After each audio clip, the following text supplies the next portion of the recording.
Hello, this is Ron Paul with your weekly update for Monday, March 20th. According to a recent poll, 73% of all Americans oppose increases in federal spending.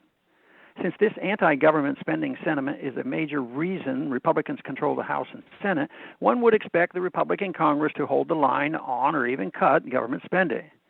Yet, despite the Republican leadership's rhetoric about fiscal responsibility, this year's House Republican budget spends $104 billion more than the GOP 2013 budget. Some conservatives, most notably the Heritage Foundation, have criticized the GOP budget. Heritage and the Conservative House Republican Study Committee have both prepared conservative alternatives to the official Republican budgets. Unfortunately, neither Heritage nor RSC budgets meaningfully cut federal spending.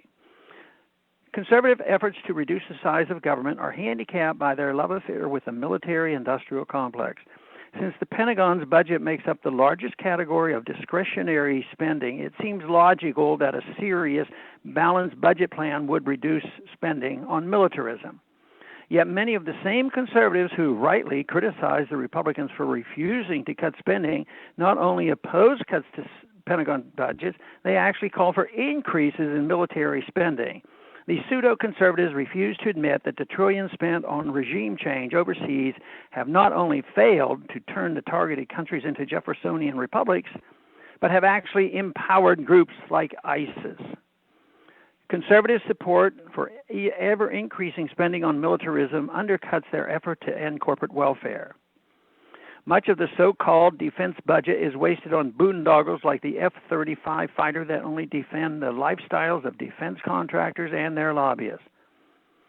Despite insisting on increased military spending, the Heritage and RSC budgets both, at least on paper, eliminate the deficit in less than 10 years.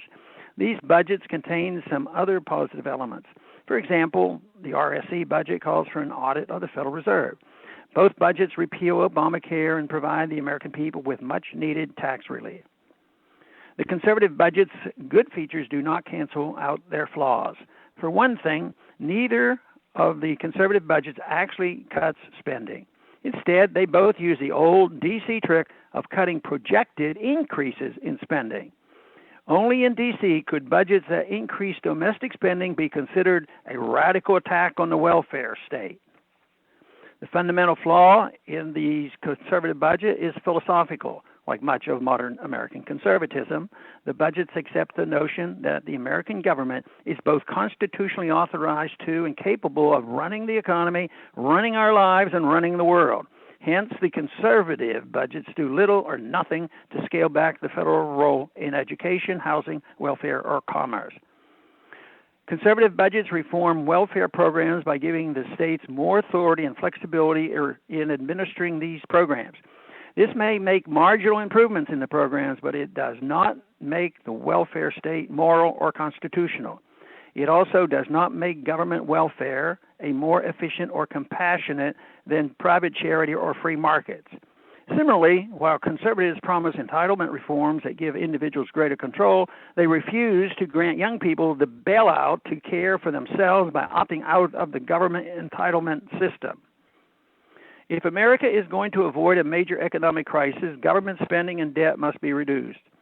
However, budgets that merely tinker around the edges of the welfare-warfare state or only reduce the rate of spending increases merely postpone the day of reckoning.